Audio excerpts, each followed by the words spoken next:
Hello बच्चों, मैं Mannu sir. आज हम लोग क्लास 10th मैथमेटिक्स एनसीईआरटी में हम लोग 1.2 के प्रश्न संख्या 3 से हल करने वाले हैं सभी प्रश्नों को। पिछले क्लास में हम लोग प्रश्न संख्या 1.2 में 1 से 2 तक देख चुके हैं। तो आज की इस क्लास में प्रश्न संख्या 3 से हम लोग आगे बढ़ेंगे। तो आशा करते हैं आप सभी लोग बढ़िया होंगे, घर पे कुशल मंगल और अच्छे तरीके से पढ़ाई लिखाई कर रहे होंगे। तो आइए हम लोग मस्त तरीके से अपनी क्लास की शुरुआत करते हैं और इसको एकदम अच्छे तरीके से एकदम समझते हुए चलेंगे। तो आज की क्लास में हम लोग प्रश्न संख्या 3 से आगे बढ़ेंगे ना। पिछली क्लास हम लोग की हो चुकी है। यदि आपको पता नहीं तो इसी वीडियो के नीचे डिस्क्रिप्शन में आपको उसकी लिंक मिल जाएगी। वहाँ पे आप क्या करेंगे तो क्लिक करके वो देख लेंगे, ठीक है। तो आइए हम लोग शुरू करते हैं। हाँ जी, प्रश्न संख्या 3 से चलेंगे। देखिए प्रश्न संख्या 3 से आपका क्या कह रहा है।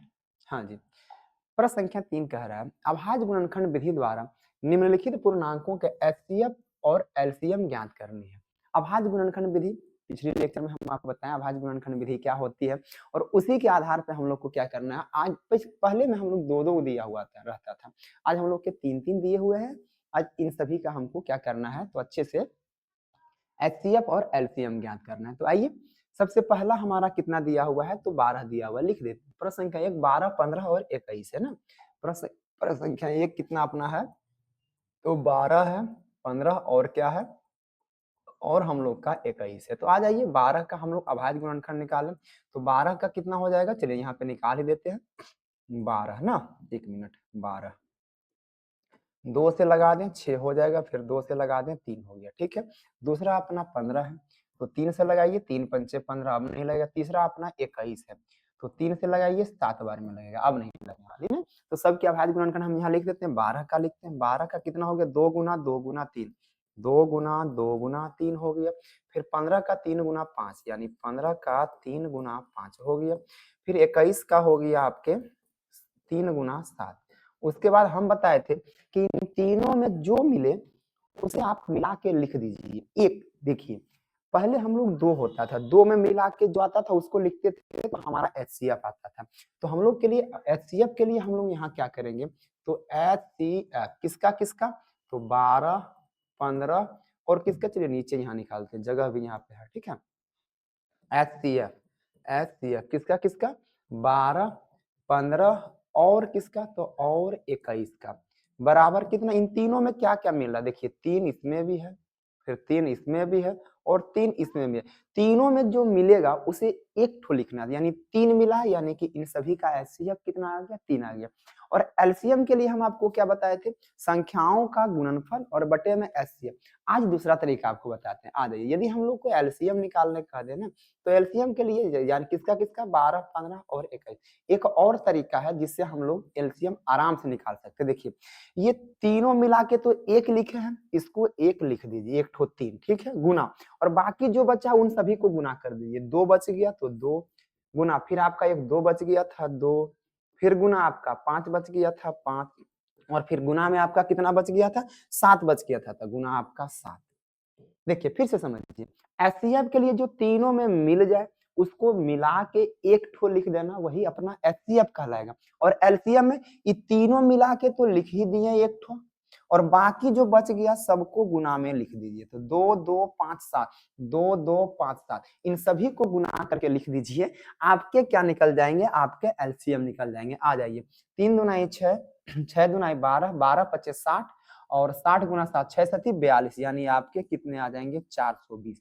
यानी एचसीएफ आपका हो गया 3 और एलसीएम कितना हो गया 420 हो गया। ये आपके एलसीएम निकालने का छोटा सा आसान सा तरीका था जो हम आराम से क्या कर दिए एलसीएम इसका निकाल दिए ना।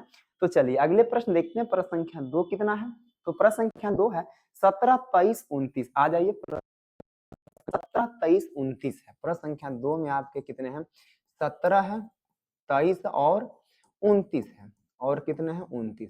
तो ये तो कोई टूटने वाला नहीं है, ठीक है। तो डायरेक्ट लिखते हैं 17 का गुणनखंड 1 गुना 17 टूटेगा कोई नहीं, ठीक है ना, किसी का अभाज्य गुणनखंड नहीं निकलेगा। फिर 23 का क्या हो जाएगा 1 गुना 23 और फिर 29 है तो 29 का क्या हो जाएगा 1 गुना 29। तो इन तीनों में क्या मिल रहा है एक मिल रहा है, यानी इन तीनों का एचसीएफ एचसीएफ एचसीएफ किसका किसका 17 23 और 29 का और 29 का, तो ये बराबर कितने आ जाएंगे? तो ये आपके बराबर आ जाएंगे 1। एचसीएफ कितने आ गए? 1। अब एलसीएम इन सभी का निकालना है, तो आइए हम लोग एलसीएम लिखते हैं। एलसीएम किसका किसका? 17, 23 और 29 का। 17, 23 और किसका? तो 29 का। 17, 23, 29, तो ये तीनों मिला के 1 हुआ, तो 1 गुना 17 गुना आपके कितने हो जाएंगे? 17, फिर गुना कितने हो जाएंगे? 23, और फिर गुना कितने हो जाएंगे? आपके 29 हो जाएंगे। चलिए इन सभी तीनों को आप गुना करेंगे तो इसका मान जो आएगा ना वो लगभग आएगा 11,339, यानी 11,339 आएगा। इन सभी को आप गुना करके देखेंगे, 1 गुना 17, 17, 17 गुना 23 और 23 गुना और जो आएगा उससे गुना किसमें करेंगे हम लोग? 29 में करेंगे। तो ये लगभग लगभग आप लगभग नहीं एग्जैक्ट आएगा 11,339, यानी 11,300 कितने आएंगे? तो 39 आएंगे। वीडियो को शॉर्ट करने के लिए थोड़ा हम जल्दी कर दें, ठीक है। तो इसका एचसीएफ कितना हो गया? तो आपके एचसीएफ एक हो गए और एलसीएम आपके हो गए 11,339 हो गए। एलसीएम के लिए कुछ नहीं करना, ये तीनों मिला के 1 लिख दिए और बाकी जो बचा सबको गुना कर दिए। 17, 23, 29, 17, 23, 29 हम गुना कर दिए। बड़ा काफी आसान तरीका से निकल जाती है ना। तो चलिए अगले प्रश्न की ओर चलते हैं हम लोग। प्रश्न संख्या 3 की ओर देखते हैं। प्रश्न संख्या 3 क्या? 8, 9, 25 है, कोई दिक्कत नहीं। 8, 9, 25 आ जाइए। प्रश्न संख्या 3 देखिए। 3 में क्या है? तो 8 है, 9 और कितने हैं? तो और आपके 25 है। 8, 9, 25। 8 का निकालिए गुणनखंड, तो 2 फिर कितना 8 हो जाएगा। देखिए अच्छे से निकाल ही देते हैं। 8 का 2 से लगाइए, कितना बार में? 2 चौके 8, फिर 2 से लगाइए, 2 दूना ये 4, फिर 9 आपके हैं तो 9 को आप 3 से लगाइए, 3 तिहाई 9, फिर 25 आपका है। 25 यानी 5 से 5 बार में, 25 25। तो 8 को कितना बार में हम तोड़े? 8 को 2 गुना 2 गुना 2, फिर आपका 9 को कितना तोड़े? तो 3 गुना 3। अच्छा इसमें 1 नहीं लिख रहे हैं, 1 भी लिखिए क्योंकि कुछ नहीं मिलेगा तो आपको एक बार में तोड़ना पड़ेगा। 1 गुना 2 गुना 2 गुना 2, क्योंकि इसमें कुछ मिलने से रही तो आपके एचसीएफ 1 आएंगे, ठीक है। 3 गुना 3 हो गए, फिर उसमें 25 हो गए। 25 में आपके कितने हो गए? 1 गुना 5 गुने 5, देख लिया ना। क्यों हम 1 लिखे सब में? क्योंकि इन तीनों में कुछ नहीं मिला, और जब कुछ नहीं तो आगे में 1 से गुना दिए तो आपका एचसीएफ कितना आ जाएगा? 1। देखिए ये तीनों में 1 मिल गया ना, यानी एचसीएफ किसका किसका? तो 8 हो गया, 9 हो गया और कितना का? तो और आपके 25 बराबर कितने? तो ये हो गए आपके 1 हो गए। एचसीएफ कितने हो गए? 1 हो गए, ठीक है। और बाकी एलसीएम के लिए सबको गुना कर दीजिए। तो एलसीएम किसका किसका? 8, 9 और 25। 8, 9 और किसका? तो और 25 का। तो ये बराबर कितने हो जाएंगे? तो ये तीनों मिला के तो 1 हो गया, गुने 2 गुने 2 गुने 2, गुने आपका कितना हो जाएगा? 3 हो जाएगा। फिर आपका गुना 3 हो जाएगा, गुना कितना हो जाएगा? गुना 3 हो जाएगा। फिर गुना आपका 5 हो जाएगा, और फिर से गुना आपका कितना हो जाएगा? तो गुना फिर से आपका 5 हो जाएगा, ठीक है। तो 2 दुनाए 4, 4 दुनाए 8, 8 तिहाई 24, 24 तिहाई और इसको गुना के 25 25, 25 तिहाई 75, 24 गुना 75, ये लगभग आपके 1800 हो जाएंगे। हाँ जी, कितना हो जाएंगे? 1800 हो जाएंगे। ये कितने हो जाएंगे आपके? 1800 हो जाएंगे। आप गुना करके देख लेंगे। हाँ जी, दिख रही है ना आपको? अच्छा थोड़ा सा नीचे हो जा रहा है ना, थोड़ा उसको हम ऊपर कर दे रहे हैं, थोड़ा ऊपर कर दे रहे हैं, ठीक ना। हाँ जी, दिख रही है अब आपको? अच्छा ये तो ऊपर हुआ ही नहीं ना, खैर कोई बात नहीं। नीचे आपके जो लिखे हुए हैं ना, आप सभी लोग ध्यान देंगे। हाँ जी, नीचे आपका यहाँ पे लिखा हुआ कितना कितना? 1 into 2 into 2 into 2 into 3 into 3 into 5 और इंटू में फिर 5 है, बराबर कितने आपके? 1800 है। तो यानी इतना का एचसीएफ आपके 1 हो गए और इतना का एलसीएम कितना हो गए आपके? 1800 हो गए, ठीक है। चलिए बहुत बढ़िया, दिख रही है ना। हाँ थोड़ा सा कट गई थी, खैर कोई दिक्कत नहीं। तो आ जाइए, प्रश्न संख्या 3 भी आपका हल हो गया ना। अब हम लोग प्रश्न संख्या कितने में चलेंगे? तो प्रश्न संख्या 4 की ओर चलते हैं। तो देखते हैं प्रश्न संख्या 4 आपका क्या कह रहा है। अच्छा 1 मिनट, हाँ जी, प्रश्न संख्या 4 देख लें हम लोग क्या कह रहा है प्रश्न संख्या 4। हाँ जी, तो प्रश्न संख्या 4 देखिए आपके क्या कह रहे हैं। कह रहे हैं कि एचसीएफ आपका दिया हुआ है। हाँ जी, क्या कह रहा है? तो एचसीएफ आपका दिया हुआ, देखिए पर एचसीएफ 306 और 675 का एचसीएफ 9 दिया हुआ है। तो सिर्फ आपको एलसीएम ज्ञात करना है। तो इसमें एलसीएम में आपको फॉर्मूले लगानी हो जाएगी ना, दो संख्याओं का गुणनफल और बटे में उसका क्या? एचसीएफ। तो जो दिया हुआ है पहले हम उसे लिख देते हैं हल में, जो दिया हुआ लिख देते हैं, दिया हुआ है जो लिख देते हैं, दिया हुआ है जो दिया हुआ है लिख दे रहे हैं पहले। तो एचसीएफ दिया हुआ किसका किसका, तो एचसीएफ दिया हुआ है 306 और कितना 657 बराबर कितना दिया हुआ है 9 दिया हुआ इसका एचसीएफ, ठीक ना। अब हम लोग को निकालना क्या है, तो एलसीएम निकालना है। तो एलसीएम बराबर आपको फॉर्मूले बताएं, क्या बताएं हम पिछली लेक्चर में बताए हुए आपको, संख्याओं का गुणनफल, गुणनफल और बटे में क्या होता है, संख्याओं का गुणनफल और बटे में क्या हो जाएगा आपका एचसीएफ किसका किसका, तो इन दोनों का एचसीएफ किसका 306 और कॉमा कितना 657। तो इसका एचसीएफ आपका 9 दिया हुआ, आ जाइए इधर बनाते हैं, ठीक है ना। अच्छा एलसीएम किसका किसका निकाल रहे हैं, तो एलसीएम हम निकाल रहे हैं, ध्यान दीजिएगा।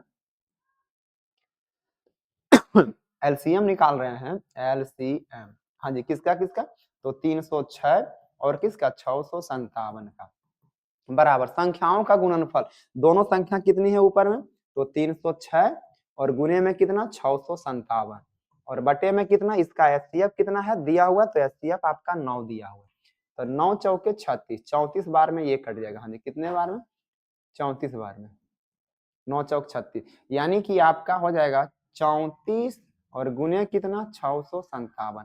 अब 34 गुने 657 आप कर लीजिए, हाँ जी कितना आएगा 7 चौक 28, आपके 2 बच जाएंगे, 5 चौके 20 तो 22 का 2 हो जाएगा, फिर से 2 बचेगा, 6 चौक 24, 25 26 आ जाएंगे, ठीक है। ये 27 21 का 1 हो जाएगा, आपका 2 बच जाएगा, 5 या 15 16 17 का 7 हो जाएगा, आपका 1 बच जाएगा, 6 18 1 19 हो जाएंगे, ये 8 आएंगे 3 आएंगे, 6 6 12 13 का 3 हो जाएगा, 9 2 11 12 का 2 1 1 2 यानी 22 3 3 8, यानी कि ये आपके आ जाएंगे 22 3 3 8 22,338, यानी इसका एलसीएम हो गया 22,338 और एचसीएफ तो आपका दिया हुआ था 9 दिया हुआ था। ये हम लोग का फॉर्मूला था, एलसीएम बराबर क्या था, तो संख्याओं का गुणनफल और एचसीएफ, एचसीएफ किसका जिसका हमारा दिया हुआ था ना, उसका एचसीएफ हम लोग बैठाते हैं, तो ये आपके हल हो गई ना। तो अब हम लोग अगले प्रश्न की ओर चलते हैं, आ जाइए प्रश्न संख्या 5 में देखते हैं आपका क्या दिया हुआ है। हाँ जी प्रश्न संख्या 5 देखते हैं। हाँ जी प्रश्न, जांच कीजिए किसी प्राकृत संख्या n के लिए 6 पर पावर n जो है अंक 0 पर समाप्त होता है। तो चलिए हम लोग चेक करते हैं 6 पर पावर n आपके 0 पर समाप्त होते हैं या नहीं समाप्त होते हैं, ठीक है ना। चलिए थोड़ा इसको ऊपर कर दे, हाँ जी आ जाइए चेक करते हैं। तो सबसे पहले हम लोग क्या करेंगे, जो भी हल है हम लोग लिख देते हैं, ठीक है। तो प्राकृत संख्या कितना के लिए बोल रहा है, तो अच्छा किसी किसी प्राकृत संख्या n के लिए लिख देते हैं हम भी, किसी प्राकृत संख्या, प्राकृत संख्या किसके लिए, n के लिए, n के लिए, ठीक है कोई भी प्राकृत संख्या n ले लेते हैं, ठीक ना। तो 6 पर पावर n है, चलिए हम लोग थोड़ा अंक 0 पर समाप्त होते हैं, हम लोग 0 से स्टार्ट करते हैं। 6 पे पावर 0, किसी भी संख्या पे पावर 0 होता है वो कितना के बराबर 1, फिर 6 पे पावर 1 ले लेते हैं हम लोग, तो ये 6 हो जाएगा, फिर 6 पे पावर 2 ले लेते हैं, यानी 6 गुना ये 6 यानी 36 हो जाएगा। अच्छा 6 पे पावर 3 लेके देखते हैं, तो 6 गुना 6 गुना 6 6 36, 36 6 के 200 आपके 16 हो जाएंगे ना, ये 216 हो जाएंगे। चलिए तो ऐसे तो समाप्त ये होने वाले, जीरो अंक पर अंक 0 पर समाप्त नहीं हो रही है, तो हम लोग के लिए अब यहाँ कुछ लिखना पड़ेगा। चलिए हम लिखते हैं, हम लिखते हैं चूंकि, दिख रही ना यहाँ से, चलिए यहाँ से दिख जाएगी आपको, हाँ जी दिख जाएगी, चूंकि चूंकि प्राकृत प्राकृत संख्या, प्राकृत संख्या, हाँ जी 6 पर पावर कितना दिया हुआ n, 6 पर पावर n अंक अंक 0 पर समाप्त समाप्त हो सकते नहीं, नहीं हो सकती, समाप्त नहीं हो सकती है, नहीं हो सकती है, नहीं हो सकती है, क्योंकि नहीं हो सकती, क्योंकि क्योंकि लिख ही देते हैं, क्योंकि नहीं हो सकती है, क्योंकि हाँ जी क्योंकि क्योंकि 6 तक नहीं बोला था जी, 6 क्योंकि 6 पर पावर n है, क्योंकि 6 के अभाज्य गुणनखंड निकाल दें, 6 के अभाज्य गुणनखंड थोड़ा निकाल दें, तो 2 गुना 3, तो 2 तिहाई 6, ठीक है। क्योंकि इस प्रकार लिखेंगे 6 के अभाज्य गुणनखंड, अभाज्य गुणनखंड, गुणनखंड में केवल 2 है, 5 यदि रहता तो वो 0 पर समाप्त हो सकती थी। मैं 6 के अभाज्य गुणनखंड में केवल केवल 6 के अभाज्य गुणनखंड में केवल लिख देते हैं, ठीक है, केवल दो है, लेकिन आपके क्या नहीं है, तो 5 नहीं आ रहा, 2 है लेकिन दो है लेकिन ओहो 2 है लेकिन 5 नहीं है। उसके बाद चलिए दिख जाएगी, हाँ एक बार और लिख सकते हैं, नहीं है।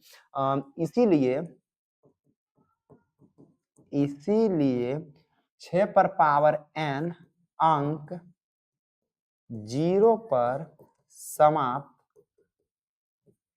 समाप्त नहीं हो सकती। ऐसे ये लिखना नहीं चाहिए था, नहीं हो सकती है। चलिए ऐसे ऊपर में इसको हम लिख दिए, फिर भी लिख दिए हैं।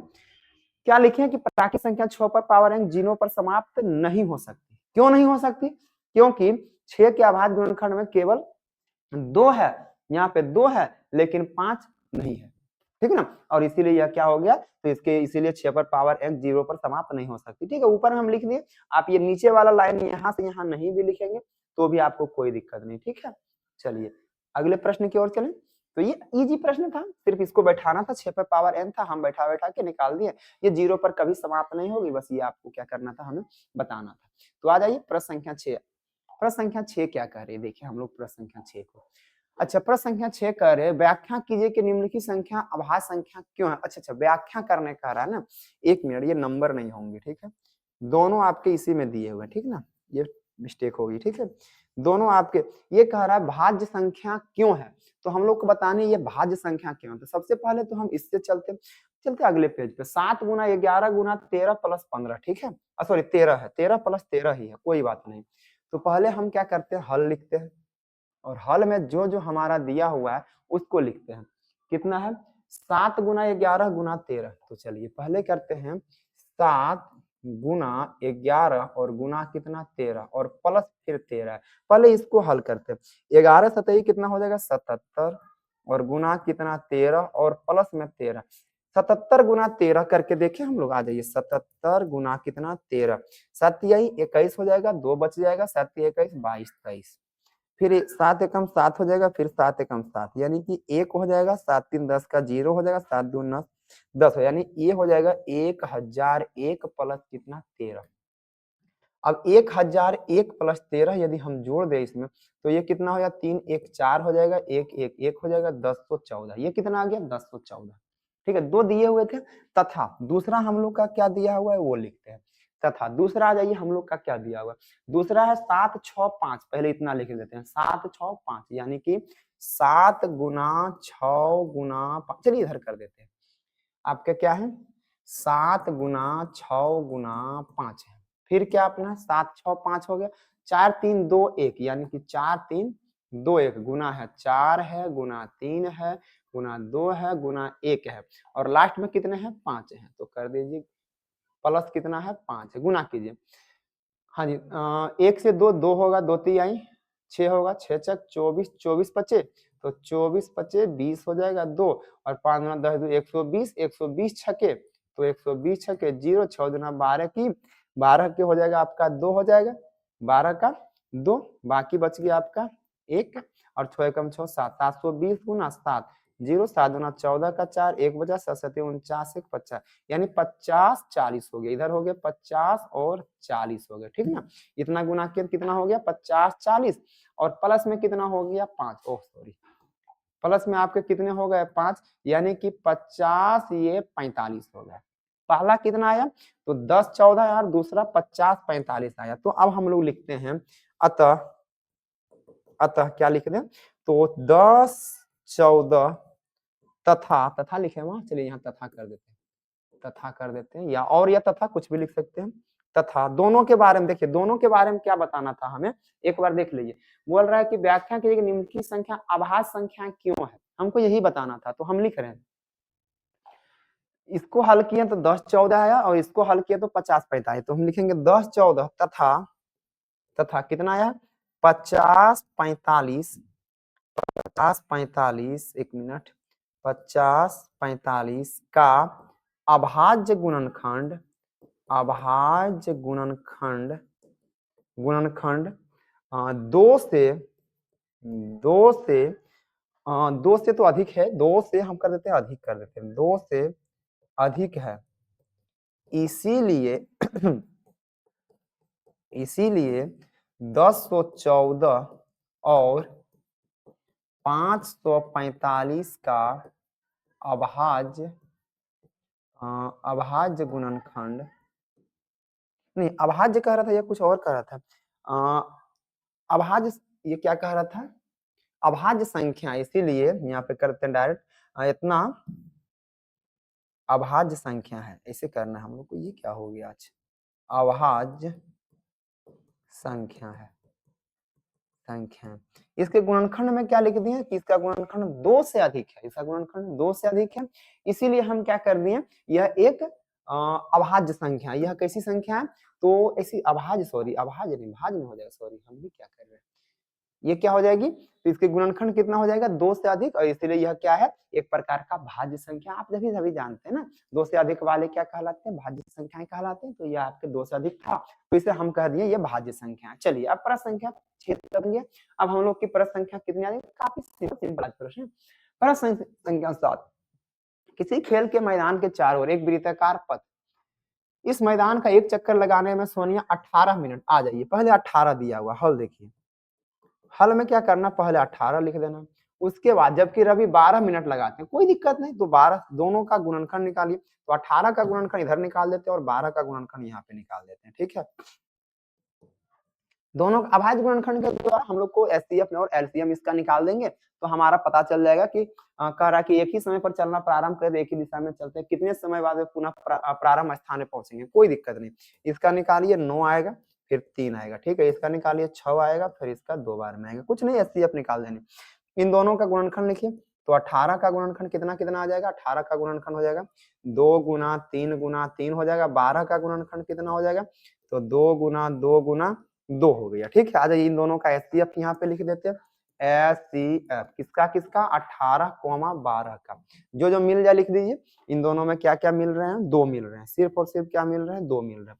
तो हम यहाँ पे इन दोनों का एचसीएफ 2 आ गया, और लास्ट में एलसीएम, एलसीएम 18 और 12 का। आप जानते हैं जो दोनों मिल गया उसको एगो लिख दीजिए, बाकी सबको गुना 3 3, यानी 3 गुना 3 और गुने 2 गुने 2 गुने 2 गुने 2। तो अच्छा, इसका और कुछ मिल नहीं रहा ना, 2 गुना 2, 2 9 18, फिर आपके 3 आ गए, यानी कि 2 2 और 2, अरे ओहो हो, 2 तिहाई 6 हो जाएगा, यहाँ पे एक 3 आ जाएगा, ठीक है। यहाँ पे एक 3 आ जाएगा, सॉरी। फिर यहाँ पे 3 3 भी एक मिलेंगे ना, ये क्या मिलेंगे? 3 3 भी मिलेंगे, यानी कि इसका एचसीएफ कितना हो जाएगा? 2 और गुना कितना? 3 बराबर 6 हो, एचसीएफ आपके 6 आ गए। एचसीएफ इसका 6, और बीच में कितना बचा? 2 और 3 बचा, तो गुना 2 और गुना कितना? 3, 6 दुना 12, 12 एक मिनट, 6 दुना 12, 12 12 24 12 36 हो गया, यानी कि इसका सही आंसर 36 लास्ट में मिनट आ गया। 36 मिनट, मिनट में पूछ रहा था ना कितने समय, 36 मिनट, और आपका यही क्या हो गए? आपके आंसर हो। देखिए कुछ नहीं था, 18 का हम लोग गुणन अभाज्य गुणनखंड निकाले, फिर 12 का हम लोग अभाज्य गुणनखंड निकाले, सिंपल था। फिर इन दोनों का एचसीएफ निकाल दें, एचसीएफ क्या हुआ? 2 2 मिला और 3 3 मिला, तो 2 तिहाई कितना हो गया? 6 हो गया। उसके बाद एलसीएम निकालें, तो एलसीएम इन दोनों का तो हम पहले 6 निकाल चुके हैं एचसीएफ, तो इन दोनों को 6 लिख दिए हैं। बाकी क्या बचा? एक 3 बच गया था और एक 2 बच गया था, एक 2 और एक 3, इसका कितना हो? 36, और सही जवाब कितने हो गए आपके? 36 मिनट हो गया, ठीक है।